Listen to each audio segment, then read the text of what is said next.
Орхон аймагт хүний эрхийн салбар комисс 2014 оны 1 сард байгуулагдаж байсан. Энэ хугацаанд тус салбар комисс 60-аас 70 гаруй иргэнд хуульзын үн төлбөргүй зөвлөгөөг хүргэсээр ирсэн байдаг. Тэгвэл тус байгууллагын өнгөрсөн онд хийгдсэн ажил болон энэ онд хийгдэх ажлын талаарх дэлгэрэнгүй мэдээллийг та бүхэнд хүргье.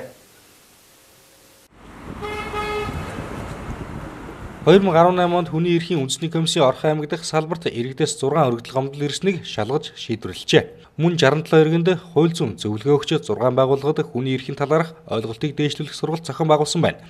Иргэдээс ирсэн гомдлыг авч үзвэл гэр бүлийн хүчирхийлэлд өртсөн хууль зүйн тусалцаа авах, нийгмийн халамж хүртэх, мөн шудраг шүүхээр шүүлэх зэрэг асуудлууд зөнхөлж байжээ.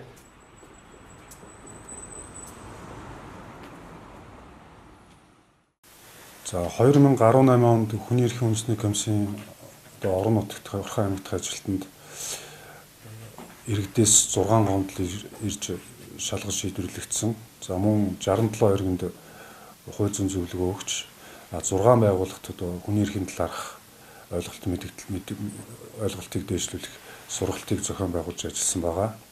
За мөн 2018 оны 10 сарын 23-наас 26-ны хооронд хангаан бүсийн төрийн албан хаагчдад зориулсан гендрийн сургалтыг Орхон аймагт зохион байгуулж явуулсан байгаа.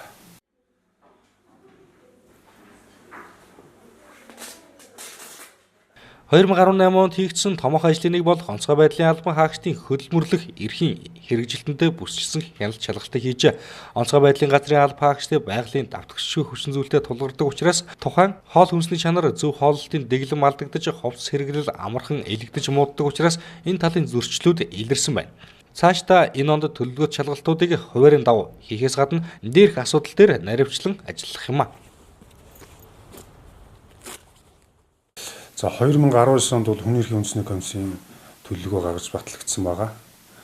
За уг төлөвлөгөөнд бол төрийн болон төрийн бус байгууллагатай хамтарч ажиллах, хяналт шалгалтыг өгөх, үүн дээр бол гэр бүл хүүхэд залуучуудын хөгжлийн газартай хамтарч PC тоглоом буюу компьютер тоглоомд тоглож байгаа хүүхдүүдэд хяналт авах тэдгээр газрын үйл ажиллагаанд хяналт шалгалтыг хамтарч хийхээр төлөвлөгдсөн байгаа.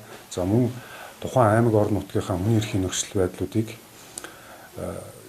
байдал дүн шинжилгээ хийж холбогдох байгууллагуудад шаардлага зөвлөмж хүргүүлэхээр ингэж тусгагдсан байгаа. За энэ ажил бол эхнээсээ хийгдэж явж байгаа. За мөн 1-2 сард бол энэ агаарын тухай хууль тогтоомжийн хэрэгжилт орон нутагт ямар байна вэ?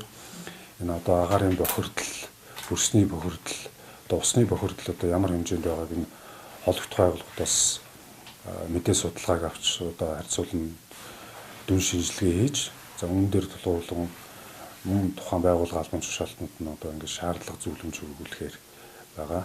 За энэ ажил маань бол жилийн турш явагдана. За 2 сард ингэж шийдэнэ.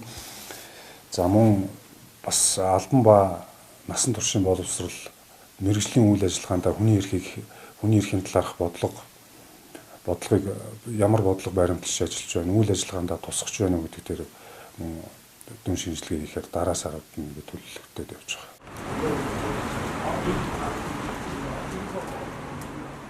Цаашлаад 2019 онд төрийн болон төрийн бус байгууллагатай хамтран ажиллах хяналт шалгалтыг явуулахар төлөвлөжээ. Тухайлбал гэр бүл хүүхэд залуучдын хөгжлийн газар болон мэргэжлийн хяналтын газар зэрэг холбогдох байгууллагуудтай хамтран цахим тоглоомын газруудад хяналт тавих, мөн тухайн газрын үйл ажиллагаанд шалгалт хийх зэрэг томоохон ажлуудыг зохион байгуулахар төлөвлөсөн байна. Мөн энэ оны төлөвлөгөөнд аймаг орон нутгийнхаа хүний эрхийн нөхцөл байдалд дүн шинжилгээ хийж холбогдох байгууллагуудад шаардлага зөвлөмж хүргүүлэхээр тусгагдсан байна.